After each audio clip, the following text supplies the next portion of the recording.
Acción, tu revista mensual de cine y series, con los mejores estrenos de cine, fichas y reportajes coleccionables, series de televisión y 4 pósters todos los meses. Búscala en tu kiosco.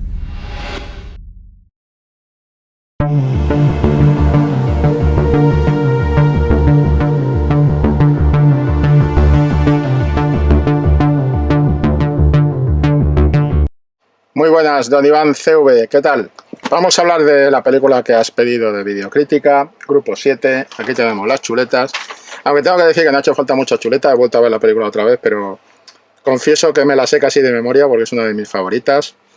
Y de hecho aclaro ya que siempre muchas veces nos preguntáis, ¿no? Y decir un poco, ¿cuál te gusta más? ¿El Grupo 7, El hombre de las mil caras, La isla mínima? A ver, vamos a ver, por mucho que yo reconozca que La isla mínima es mejor película, me gusta mucho La isla mínima. Que El hombre de las mil caras es...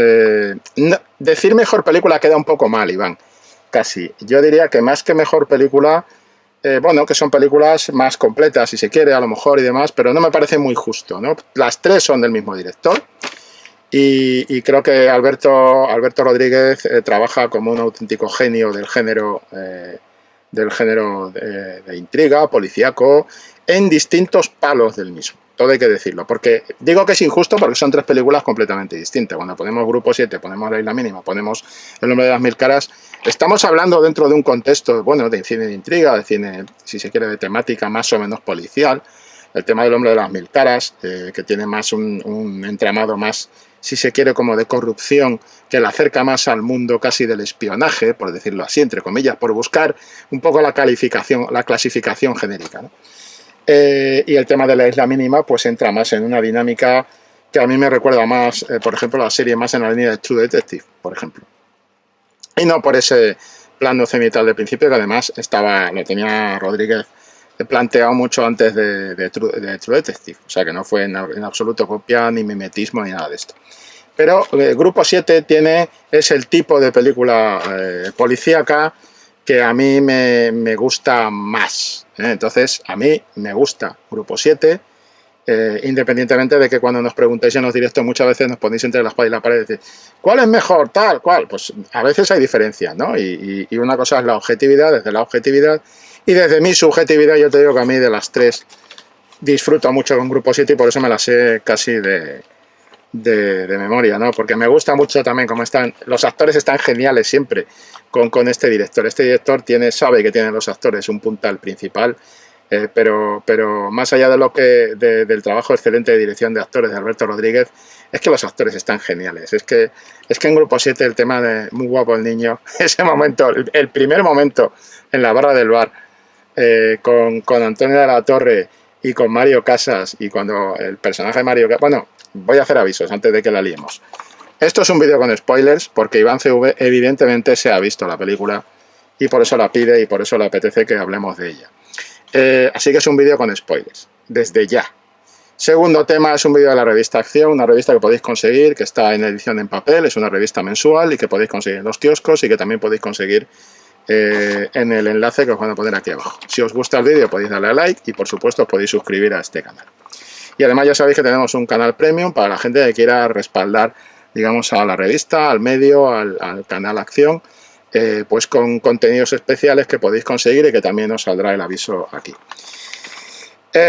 Volviendo al tema de la secuencia esta del bar al principio, cuando el otro le va a enseñar la foto, Mario Casas, el personaje Mario Casas le va a enseñar la foto a Antonio de la Torre, al de Antonio de la Torre, sin mirar le dice, muy guapo el niño. Es decir, como, no me cuentes mierda que no me interesan, tío. Pero ¿cómo resuelven los actores eso? Y la reacción que tiene Mario Casas. Mario Casas hay un par de momentos. En ese momento, cuando la reacción de Mario Casas, que es como si se sonriera y tal, yo supongo que eso está en guión, pero el actor lo hace tan clavado que es que siempre sospecho que se ha sonreído de verdad. O sea, que le ha hecho gracia cómo resolvían la secuencia, ¿no? Y hay otro momento que lo encuentro todavía más claro, que creo que ahí se le escapa la risa a Mario Casas. Cuando están entrando en una de las intervenciones que tienen, de las redadas que hacen y tal, y está el cachondo digamos, el cachondo del grupo, ¿no? El chistoso del grupo, ¿no? Y suelta una de las suyas y a Antonio y a Mario Casas se le escapa la sonrisa. O sea, es como si le hubiera habido otra suya y dice, oye, estaba en el diálogo, pero me hace gracia, ¿no? Porque nos hace gracia a nosotros también, y en parte muchas de las reacciones, de los matices que le pone el actor a su personaje es lo que construye en la película, ¿no? Y por todos estos elementos, pues a mí me parece, me llama, es de la que más, pues la que tengo más pateada de Rodríguez. Y hay varias cosas curiosas. Por ejemplo, la primera, la rapidez. La rapidez de los diálogos, no solo de las acciones. Está claro que es una película que tiene acciones muy rápidas, con un tratamiento de cámara virtuoso absolutamente, que se mete encima de los personajes, que avanza y retrocede con los personajes, el momento de saltar en el vacío de las azoteas y tal, el enorme partido que le saca a todo lo que rodea a los personajes, a todo el contexto físico en el que se desenvuelve la historia y se mueven ellos, con esa especie de isla que es al final esa especie de pequeño barrio donde está el momento clave de la penitencia de estos personajes, de esas casitas blancas rodeadas de edificios y tal, ¿no? Pero no solo en ese no solo en ese lugar, no solo en las estrechas calles de la ciudad, no solo en cómo está construida esa época, porque quiere decir que esto es una película de época. Estamos hablando de la Sevilla de los 80, la Sevilla que se va preparando, que se va acercando al tema de la Expo. No solo eso, sino cómo la cámara trabaja con las secuencias de acción y cómo nos mete dentro de la secuencia de acción, siguiendo a los personajes incluso en esos saltos al vacío, en esas persecuciones por las calles y todo esto. A esa rapidez, yo creo que hay una rapidez que la supera, que la respalda, la rapidez visual, y la supera, que es la rapidez de los diálogos. La rapidez de los diálogos. Tiene diálogos esta película que son diálogos que a mí me recuerdan los diálogos de la novela negra, los diálogos chispeantes de la novela negra y del cine negro clásico, que eran diálogos casi metralleta. Es decir, y ahí se sustenta también el humor. El humor es muy rápido en esta película. Los actores están haciendo ahí un trabajo tremendo, que, como digo, para mí está por delante y respalda plenamente esa velocidad en la propia secuencia de acción y en la propia narración, porque si te das cuenta estamos... a veces tengo la tentación de pensar que toda la película no es larga, la película dura 1 hora y 36 minutos. Pero sin ser larga, es que pasa casi como un corto. O sea, tiene una tensión tal y una velocidad tal que no por el contenido. El contenido, por supuesto, no es de cortometraje, es un contenido de largometraje maduro, pleno y totalmente desarrollado en distintas épocas. Está muy bien medido el tema del ritmo y tal. Pero el ritmo es tan trepidante que a veces te da la sensación de que cuando se acaba la película dices, pero ya ha pasado, ya se ha acabado. O sea, te quedas, y eso me parece que es genial para una película. Creo que ahí Rodríguez ha sabido medir y es interesante cómo siempre, esto es algo que hay que apuntarle al director, cómo siempre sabe hasta dónde llegan sus historias. Muchos directores no lo saben. Muchos directores juegan a desarrollar personajes. No. Rodríguez es uno de los directores. Hay que decir que todos los directores del cine español policíaco de último término, de las últimas fechas, de los últimos tiempos, tienen muy medido el tema del ritmo. Pero, por ejemplo, hay que decir que La Isla Mínima dura 1 hora 45. Es su medida. Su medida no es 1 hora 36, es 1 hora 45, porque el relato es pausado, es de otra manera. Es otro tipo de historia, con otro tipo de personaje. Y después, El hombre de las 1000 caras, en perfecta coherencia con esto que estoy diciendo, dura 2 horas y 3 minutos. Porque la historia lo requiere. Porque la historia es un árbol que tiene ramaje suficiente como para jugar a esas 2 horas de metraje, un poquito pasada de 3 minutos, 2 horas 3 minutos de metraje. Es decir, cómo está todo perfectamente medido, cómo está todo perfectamente articulado, para que Rodríguez sabe perfectamente que Grupo 7 es una película de 1 hora y media, pasadas esos 6 minutos, 1 hora 36, porque sabe que ese ritmo trepidante de diálogos, ese ritmo trepidante de acciones, lo mantiene, lo puede mantener en ese nivel. Más allá de eso, ahí hay que cortar. Yo no lo sé, no tuve la oportunidad de hablar con él sobre la película, cosa que lamento, porque si como periodista me apetece hacer entrevistas tengo que decir que, y de hecho, sí que he tenido la suerte de hablar con otros directores, como por ejemplo Sorogoyen, sobre sus películas. Por ejemplo, lo tenéis aquí en el canal, el tema de antidisturbios y demás, pero no he tenido oportunidad de hablar con Rodríguez, pero para mí es de las entrevistas más interesantes, es decir, de las que me apetecería mucho hacer sería con directores del cine policíaco español de los últimos años. Me parece que serían entrevistas muy interesantes por el excelente trabajo que ellos han hecho y que da mucho juego para que nos expliquen y nos cuenten cosas, ¿no? Y en este caso yo no he tenido, ya digo, la oportunidad, pero a mí me da la sensación de que hay mucho que se ha quedado fuera de la película. Igual estoy equivocado y Rodríguez pues llega y dice, oye, voy a entrar a decirle a este necio que no sabe de lo que está hablando, pero me da la sensación de que esta película ha tenido que ajustarse mucho por ese tema de ritmo trepidante que tiene, que es uno de sus aciertos, a tener que cortar algunas cosas. No creo que si no tanto un metraje ya rodado, que puede ser o no, no lo sé, pero sí el tema de los guiones tiene que haber sido un esfuerzo de poda importante para llegar a ese núcleo central que es lo que es la película. Entonces, lo primero destacaría la rapidez, ¿no, Iván? Después, referencias. Las referencias son referencias, ¿no? En ningún caso, algún director, no de este tipo de directores, pero sí que es cierto que algún director se me ha llegado a mosquear cuando en alguna ocasión pues le dije, pues, no sé, a mí tu película me recuerda a tal, ¿no? Y una de Billy Wilder, nada menos. O sea, a ver, amigo, te estoy diciendo que tienes ahí como inspiración a uno de los súper grandes y eso me parece genial, ¿no? Pero parece que lo tomó por el camino distinto, ¿no? Y me iba a contestar, no, si al final habrá algo mío en mi película. Pues buena suerte con eso.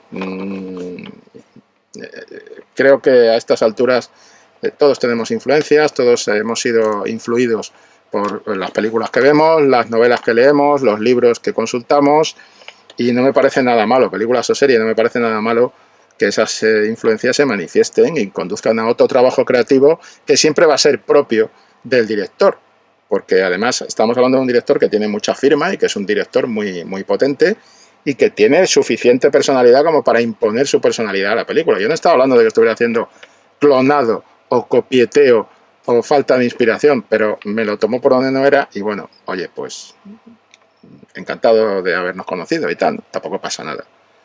Pero yo creo que aquí se evidencia, pues a mí por lo menos me lo recuerda, pues que hay una línea de influencia. A mí me recuerda en muchos aspectos el concepto, y por eso me gusta, por eso digo que de las películas de Rodríguez esta podría ser fácilmente mi favorita, creo que es mi favorita, es la que cojo con más cariño, la que vuelvo a ver siempre con más cariño.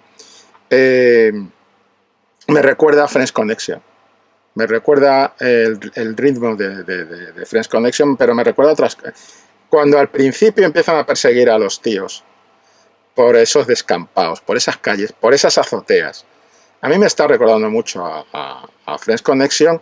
No por ejemplo, esta película Friends Connection se rodea en las calles y tal, esta película también, pero desde su propia personalidad, yo no puedo evitar pensar en Friends Connection de William Friedkin, como no puedo evitar pensar cuando veo esas tan bien utilizadas imágenes reales, de documentales, de cómo se iba construyendo la Expo, con la música que las acompaña. No puedo evitar que eso me recuerde el tono musical, el impulso musical de otra película de William Friedkin, también que te recomiendo, Iván, si no la has visto. Friends Connection supongo que la habrás visto, si no la has visto, pues te recomiendo que la veas, pero es Vivir y morir en Los Ángeles, otra película dirigida por William Friedkin, con William Petersen, el que fuera después protagonista de la serie CSI, que por cierto anda malito, el hombre le ha dado un parraque en un rodaje, tuvo que retirarse del rodaje últimamente. Supongo que sería el rodaje que están haciendo de la secuela de CSI en Las Vegas.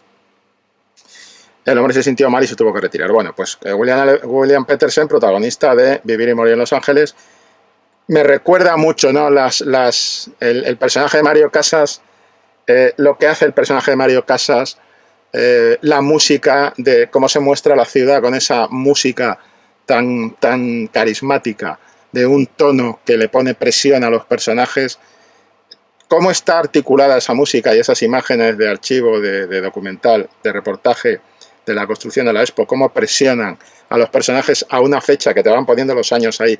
Los personajes se sienten presionados, de hecho hay un diálogo de su jefe cuando le dice hay que apretar, viene la Expo y quiero que el centro esté libre de droga. Es decir, todo esto a mí me recuerda mucho el trabajo de Friedkin en Friends Connection y de Friedkin en Vivir y Morir en Los Ángeles. ¿Significa esto que? No, porque afortunadamente Alberto Rodríguez tiene una personalidad suficiente como para hacer su propia película, pero yo supongo que no hay ningún director que esté como los monitos estos de la... que esté así y esté así.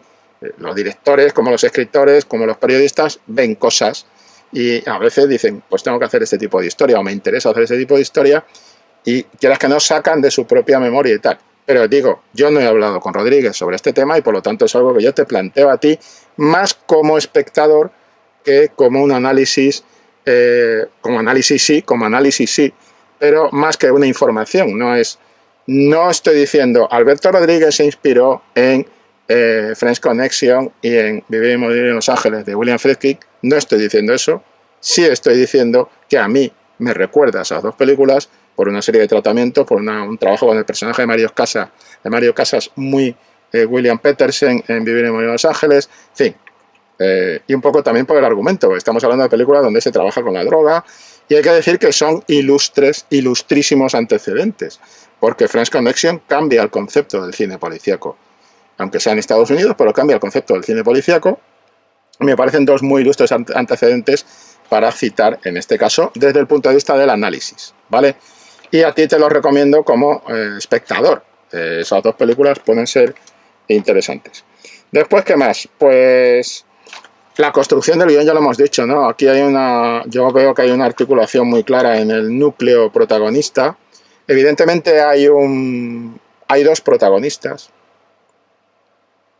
Partiendo de la base de que ayer cuando estaba viendo otra vez la película, por eso cuando una película es buena, como esta, apetece tanto volver a verla, porque ves la misma película, pero cada vez que la ves aprendes algo nuevo de la película y aprendes algo nuevo del cine, porque en el fondo las buenas películas, siempre lo digo, son lecciones de cine.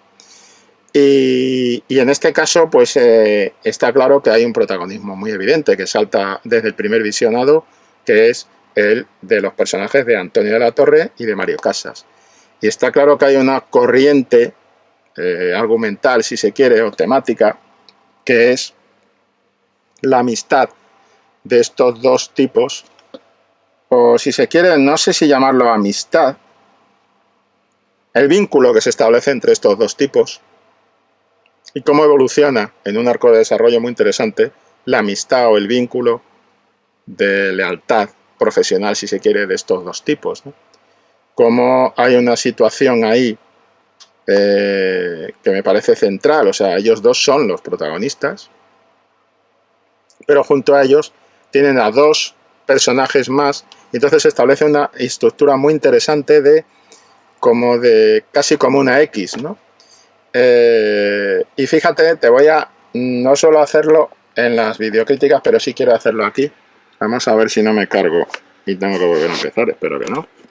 Vamos a ver, mira, tengo aquí esta foto, y esta foto define perfectamente, si te das cuenta, es como un aspa. O sea, es como una X, ¿no? O sea, están estos dos, que son los dos compañeros, completamente vinculados, lo digo por composición del plano, y tienes a ellos dos. Bien, pues para mí esta foto define perfectamente. Esta es la foto en la que están esperando bueno, estamos hablando que hay spoiler. Están esperando la ambulancia esta que va trasladando también estupefacientes y tal.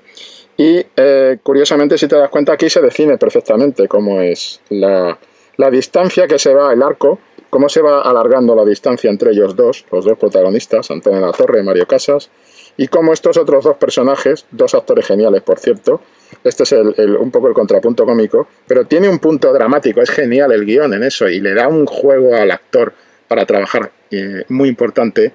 Y a este otro personaje le da otro juego con el tema del mordisco y el tema del miedo que les tiene, a que le pasen alguna infección y tal, y un poco lo que es un poco la imagen, ¿no? Y cómo juegan con la imagen este y este, de qué manera tan distinta juegan con su imagen estos dos personajes, y cómo ellos dos también tienen un vínculo, que es un vínculo tan potente como el que tengan ellos dos. Claro, ¿qué pasa? Que este vínculo va a estar en conflicto, y entre ellos dos no hay tanto conflicto. Pero se mantiene ese mismo vínculo. Poli veterano, Poli más joven. Estos dos le están haciendo de hermano mayor, en todo caso, a los dos más jóvenes, pero entre ellos dos se plantea un tema de poder. ¿Cómo resume para mí esta imagen todo ese arco de los 4 personajes, de esa estructura de 2 más 2 que plantea el protagonismo de la película? Y que a mí me parece que es otro de los temas muy interesantes que hacen que la película se mantenga viva, que se mantenga en todo momento interesante y viva para el espectador, ¿no? Estamos hablando de 1 hora 36 minutos de metraje, Iván, y todo lo que tiene la película. Y otro tema interesante, que es de lo que había establecido más firmemente en este último visionado, aparte de que quiero decirlo antes de que se me olvide, creo que esta película también tiene una fórmula que a mí me parece pues un antecedente también de la fórmula que se va a aplicar en Antidisturbios, en una parte de la serie Antidisturbios, que también te recomiendo si no la has visto, que es genial. En una parte de la serie Antidisturbios, que es el tema del grupo, de profesionales, etcétera, ¿no? Pero fíjate que son completamente distintas, porque afortunadamente los directores de los que estamos hablando tienen cada uno su propia... No solo hacen películas distintas dentro de su propia filmografía, sino que ellos tienen distintas maneras de abordar este asunto, ¿no? Pero tienen su propia personalidad, su propia identidad. Pero lo que me llama la atención es que, si te das cuenta, estos 4 personajes que te he mostrado ahí son mala gente. Son mala gente. Y hay una cosa que me gusta mucho, que me parece muy buena del guión de la película y de la propia película. Y es como te va contando, te pone a esos yonkis en ese segundo término, cuando les dejan desnudos, les queman la ropa, los tiran ahí, con una especie de darles un papel en la película. Es decir, de dejarles respirar dentro de la película a esos colaboradores que tienen, la caoba, la madame, la prostituta, la caoba, sería el ejemplo perfecto, ¿no? Pero también el confidente, el confite que tiene Mario Casas, que tiene el personaje de Mario Casas, ¿no? Cuando le dice, ¿usted es mi amigo? El trabajo con los acentos está muy bien de todos los actores, pero bueno, ¿usted es mi amigo?, le pregunta. Y el otro le dice, hombre, si yo no fuera tu amigo me había levantado a estas horas de la cama para ir, porque te han metido en la cárcel. Y le compra el agua para el otro colega y tal. Pero no es eso, es todo lo que no cuenta la película, ¿no? Todo lo que la película no dice, sí cuenta, pero no dice, no expone, ni en diálogo. Pero lo exponen los actores con los silencios, con los huecos vacíos. Los huecos vacíos llenan la película. Esto puede parecer paradójico, y lo es, pero esos vacíos llenan la película más, la llenan más de contenido. No necesitan meterle metraje a explicar cosas que se explican por sí mismas. Es decir, las relaciones que se establecen entre los personajes, lo sólidas que son, sin necesitar meter un porrón de diálogo o meter un porrón de secuencias para explicar esas relaciones. No hace falta 2 tíos por la noche en una tienda de estas ambulantes comprando una botella de agua y comiendo unos churros. Y una sola pregunta. ¿Usted es mi amigo? Ahí está ese es el cine grande. Ese es el cine grande. Ese es el buen cine. Ese es el cine que respira y que hace que te enganches a las películas y que las veas varias veces, que sabes que va a venir esa secuencia, lo anticipas, tal. Pero lo interesante es ese peso que le da a esos personajes que son como sombras, que están en un segundo término de la historia, que son todos estos yonkis y traficantes que están por ahí, capitaneados por la caoba. Ya sabemos lo que le pasa a la caoba, qué destino tremendo sufre esta mujer, que además tiene un plano muy bueno que anticipa ese destino, que es cuando ella se acerca al barrio este donde la meten, corre la cortina, ve todas las casas del patio blanco, que es el mismo patio donde estaba antes Mario Casas pegando tiros y diciendo aquí no trafica ni Dios. Y lo curioso es cuando ella llega y corre la cortina y dice, aquí me van a matar. Y al final acaba como acaba, ¿no? Es decir, a mí me parece que todo lo que no cuenta la película, lo que no cuenta al final, eso lo podemos ver perfectamente en el desenlace. He dicho antes la relación entre Antonio Latorre y Mario Casas. Pero ¿y la relación de Mario Casas con su mujer? ¿Y la relación de Antonio Latorre con esa muchacha que encuentra en la calle cuando la está más o menos agrediendo y que mete en su casa? ¿Y el tema de la redención de Mario de la Torre? ¿Y cómo hay un plano que pone al Alberto Rodríguez? ¿Cómo arranca la película? La película arranca con Antonio de la Torre detrás de unas rejas poniendo unas velas al Cristo. Está atrapado, rodeado de oscuridad, detrás de una reja y está atrapado. Está atrapado. Las rejas están atrapadas, le atrapan. Está atado. ¿Atado a qué? Atado a ese pasado, atado a esa figura de su hermano perdido. Y no le hace falta decirte más. Ya sabes que ese personaje está atrapado. Desde el primer plano de la película. Hay que ser, en fin, muy bueno. Pero es que después, al final, te va a repetir ese plano, pero el fondo del tipo ya no va a estar en la oscuridad, sino que está más iluminado. Ha habido un juego, un cambio de personaje. Y ese cambio se da también en la relación entre ellos dos. Al principio, la primera vez que Mario Casas, que he dicho que le va a enseñar la foto del niño, le dice, te invito a otra caña y tal, otro dice, no, paso, tal. Y Antonio Latorre le dice, muy guapo el niño, tal. En fin. Antonio Latorre está a la izquierda del plano, sentado en la barra al fondo, y Mario Casas está más cerca de la cámara, más cerca de nosotros, en la derecha del plano. Al final de la película se han cambiado. Mario Casas está al fondo, sentado en el lugar que ocupaba antes, al principio de la película, Antonio Latorre. En el tercer acto ese lugar lo ocupa Mario Casas, ha evolucionado, ha cambiado, ha madurado por un camino muy chungo, y sin embargo Antonio Latorre nos da la sensación de que ha mejorado como persona de alguna forma. Y le pregunta y tal, y Mario Casas le miente. Le dice, no, estoy pensando en irme a Málaga porque han trasladado allí a mi mujer y tal, y bueno, y tal. Y el niño le dice el otro, y el que contesta ahora, muy guapo el niño, es Mario Casas. Se han intercambiado. Pero es que además te hace ese plano de la mirada, es un plano subjetivo de la mirada del personaje de Antonio de la Torre, y ves que el anillo tiene, yo estoy casado, vamos, como lo estaba el personaje de Mario Casas en la ficción, ¿no? Pero lo que tiene el anillo es esto, es decir, la huella del vacío del anillo. Ese anillo de matrimonio ya no está. El matrimonio ya no está y el rollo que le está contando es mentira. Es más, le dice, quédate a tomar una caña y tal, hombre, una caña más, porque está hablando de la soledad. Y cuando dice, echamos unos dardos, y le dice el del bar, que trae unos dardos, dice, ¿dardos para qué? Si no tengo la diana, hace un año, 3 años, no sé cuántos años cuando tengo la diana ahí.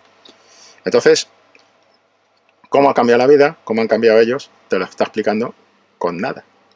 Pero ese plano de Antonio de la Torre al principio hace algo parecido después también en la película, y es después de que pase lo de la chica, o sea, cuando él ya conoce a la chica y tiene a la chica en casa, Antonio de la Torre pasa por delante. Hay un plano donde se ve cómo pasa delante del Cristo y no se para como se paraba antes, sino que pasa de largo y va a la casa. Después en la casa sabemos lo que va a pasar, es decir, desde el principio sabemos que esa relación no está condenada, ¿no? Como también en el fondo intuimos que está condenada a partir de cierto punto la de Mario Casas con su mujer, ¿no? Pero como estos dos personajes corren esa especie de paralelo donde al final van a intercambiarse. Y eso es algo que enriquece su arco. Y como además hay una secuencia al principio donde Mario Casas, cuando juegan a los dardos, lo tiene que llevar a casa al otro borracho, y al final se repite esa secuencia cuando tiene que volver a llevarlo borracho y es, o sea, maltratado, y es cuando el personaje de Antonio de la Torre le dice, voy a volver al sitio este, y es cuando van los dos al sitio ese, y ahí se desarrolla una secuencia de acción, intriga, suspense muy potente, cuando entran en la casa y van casa por casa y tal, o sea, van piso por piso y después dentro del piso moviéndose y tal, ¿no? En fin, todos estos elementos van enriqueciendo la película y hacen pues eso, que te quedes enganchado con ella, ¿no? Y bueno, el plano final es una lección, es decir, estos dos personajes desdoblados en el espejo, de espaldas al espejo, y como te están diciendo en el fondo, por lo mismo que están hablando, es decir, Antonio de la Torre, digamos que ha encontrado un sitio o un hueco en la existencia, por decirlo así, o algo parecido, pero tampoco es un hueco de tirar cohetes, es decir, no son gente en callejón sin salida, son gente en un callejón sin salida, pero tienen ese vínculo en común de lo que han vivido y tal. Y cómo se despide el personaje del cachondo del grupo cuando le dice, ¿tú sabes lo peor de todo? Cuando le dice, a ver si al personaje de Antonio de la Torre le dice, a ver si te pasas por allí, que yo me aburro mucho sellando carnés y tal. Y le dice, ¿tú sabes lo peor de todo? Que yo me lo pasaba muy bien. Ese es el tema. Es decir, estos personajes, el otro que está con su hepatitis, que ha tenido que quitarse de una serie de cosas, tiene que cuidarse más. El otro le dice, no sé si está más contenta su mujer o su madre, su novia o su madre, ¿no? El tipo que se va a casar y tal, ¿no? Que es al que le muerden, que es un momento bastante terrible, ¿no? Cuando dice así sí se pega, esa inquina, ¿no? Que también cuando estás viendo lo que están haciendo ellos dices, caramba. Pero lo que decía antes, es que lo curioso de la película es que tú te paras a pensar en estos cuatro, que te caen muy simpáticos, que al principio, bien, con los que empatizas, pero precisamente porque empatizas, te vas dando cuenta de que se van torciendo de una manera muy bestia en la película y acaban siendo antagonistas. O sea, son cuatro personajes que podrían ser los villanos de cualquier película. Y por eso digo lo de las sombras que están en el segundo término. Por eso hay un momento que cuando les enganchan y les trincan en el barrio este de Casas Blancas y les ponen a cuatro patas y se sube, es muy importante cómo está hecho eso. Es decir, es un momento de humillación, de redención, pero por supuesto no se han cargado las tintas porque no era necesario.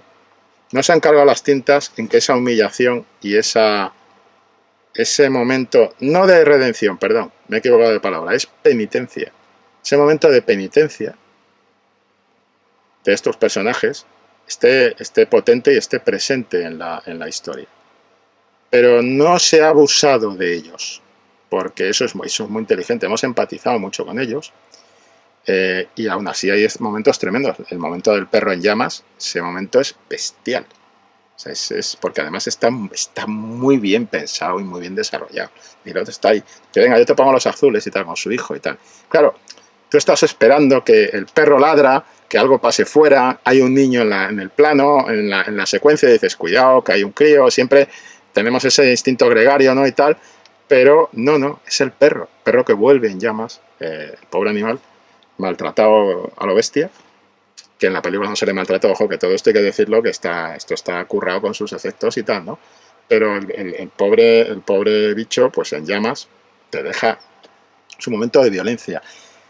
Lo que no cuenta la película también incluye, lo que yo decía de lo que no cuenta, incluye el tema de cómo las palabras, hay una violencia latente, cómo se resuelve la última discusión, que es la última vez que vemos a la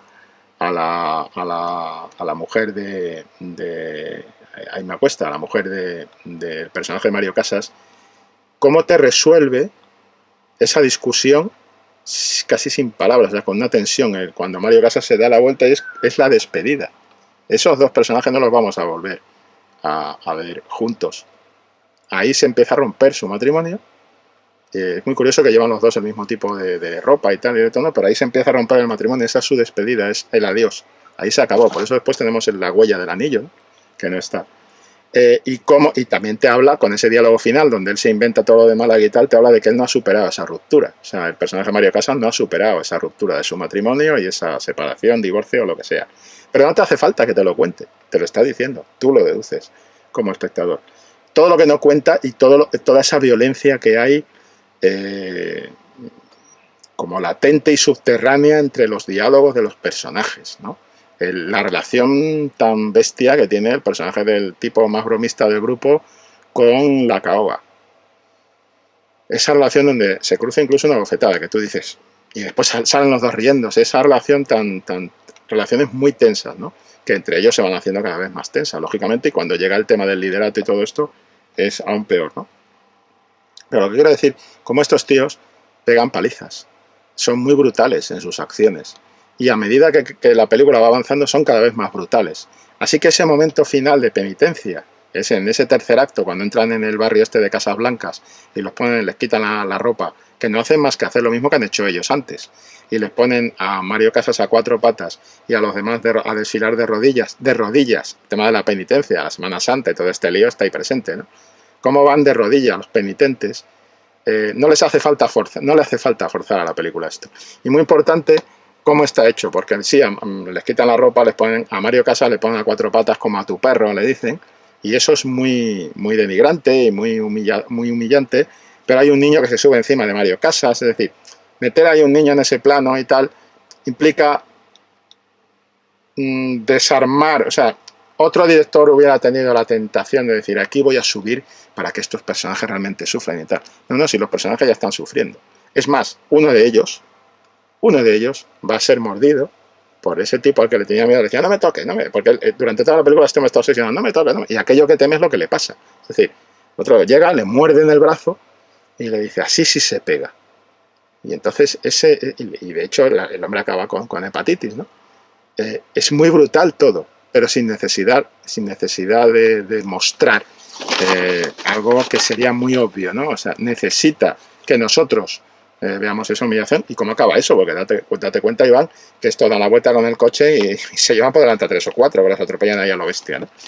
Y ahí está el punto ese, ¿no? De que te das cuenta y dices, es que estos tíos son muy bestias. Es que estos tíos están haciendo un abuso brutal de poder. Que estos tíos están traficando de alguna manera para conseguir confites y conseguir detenciones. Es que estos tíos están abusando, en cierto modo, de la prostituta, de la caoba. Es que estos tíos están corruptos, son polis corruptos y son tíos peligrosos. Y estos tíos, podemos jugar la baza esta de la ley, el orden y todo esto, pero no es esa la baza simple que quiere seguir la película. La película quiere mostrarte a sus víctimas y te las muestra a sus víctimas de manera brutal. Entonces, hay un momento en que los personajes hacen un arco de corrupción donde acaban siendo un personaje que podrían ser perfectamente villanos y antagonistas en cualquier película. No es una película de héroes, y eso es lo que la hace más interesante, más madura y más grande. Y es una película de personajes muy maltratados, que se maltratan y que maltratan a los demás. Porque el personaje de Mario Casas toma la decisión que toma cuando coge el paquete de drogas, el primero, en el fondo porque él también tiene una familia, ganaría más sueldo como inspector y tal, quiere progresar en la profesión, pero se da cuenta de que su tema con su enfermedad le va a poner muchas pegas para conseguir eso. Y decide tomar esa decisión para progresar más rápido, para subir en el escalafón más rápido. Eso por un lado. Y por otro lado, cómo te muestra ese tema de pincharse en 2 momentos clave, cómo se tiene que pinchar la insulina, y cómo te muestra que el personaje en ningún momento deja que eso le lastre. El tío salta por tapias, salta por las azoteas, se cuelga de un desagüe, se pega un testarazo del demonio contra el suelo, sigue corriendo detrás del coche. Es decir, no deja que eso le lastre físicamente, pero sí entiende que va a ser un lastre para poder progresar en la profesión, y entonces decide dar ese salto al vacío, que es coger el paquete de droga y decir, tanta droga, tantos yonkis, tantos confites, tantas detenciones. Y eso es un poco, ¿no?, el tema, ¿no? Y cómo se le pira la pinza, pero mucho, ¿no? Entonces, de repente te das cuenta que estás viendo una película cuyos protagonistas serían los antagonistas en muchas películas, y que todo depende desde qué lado se mira el tema, ¿no? Y todo esto sin perder en ningún momento el sentido del humor, ¿no? Como cuando están dándole las medallas y está el jefe abrazando al ministro y dice, suéltalo ya, hombre, que no se va a escapar y tal. Está muy bien trabajado. E incluso cuando les cogen a ellos en las Casas Blancas, en ese momento donde estamos temiendo que pase algo terrible, con gente con la que hemos empatizado, que son los protas y les hemos seguido en sus intervenciones y tal, como llega el antagonista de la película, si se le puede llamar así, que es el jefe este de la gente que trafica y tal, y cuando llega y les presenta a todo el mundo que está ahí esperando y tal, le dice, mira, han venido a visitarnos, parchís. Es que hasta en ese momento terrible y saliendo de boca del personaje que sale, no tienes más remedio que reírte. Y claro, eso te hace meterte mucho más y te pone automáticamente, claro, no del lado de, pero sí de que comprendas o te acerques al lado de la gente que estos tíos han maltratado sistemáticamente, aunque estén metidos en el tema de la delincuencia o tal. Muchas veces no, muchas veces simplemente son yonkis y demás. En fin, en cualquier caso, le digo, una película muy rica con todos estos aspectos destacados y con un final que para mí es uno de los mejores finales del cine español de las últimas décadas. Estos dos tíos, como digo, reflejados en el espejo, de espaldas al espejo, que en mi opinión, porque a mí en esto de las interpretaciones, una cosa es el análisis, ¿vale? El análisis es una cosa, otra cosa son las interpretaciones. Esto es interpretación. Pero yo creo que apoyado en el diálogo que tienen antes, son tíos que están atrapados en un callejón sin salida. Pero es que el primer plano de la película es un tío atrapado detrás de esas rejas y de esa oscuridad que tiene detrás de sí. Detrás de él tiene esa oscuridad, velas en primer término, y en el momento del Cristo, cuando Antonio La Torre poniendo esas velas y tal, un tipo que está detrás de las rejas atrapado. Pero es que al final están los dos atrapados, porque están en el espejo y es como si estuvieran en un bucle, de alguna manera, ¿no? O sea, atrapados en un mismo bucle, ellos reflejados en el espejo. A mí me da esa sensación de gente que ha llegado a un callejón como sin salida, ¿no? Y que no puede ir a ningún sitio, ¿no? Y me parece uno de los mejores finales del cine español de los últimos años, ¿eh? Y por supuesto uno de los mejores finales y una de las mejores concepciones del plano en un desenlace que hemos tenido en el cine policíaco español de estas últimas décadas. Bueno, Iván, ha sido un placer hablar de la película, gracias por pedirla, gracias por la paciencia hasta que he podido digamos, poder repasarla como merece, y nos vemos en otra. Hasta luego. Acción, tu revista mensual de cine y series, con los mejores estrenos de cine, fichas y reportajes coleccionables, series de televisión y 4 pósters todos los meses. Búscala en tu kiosco.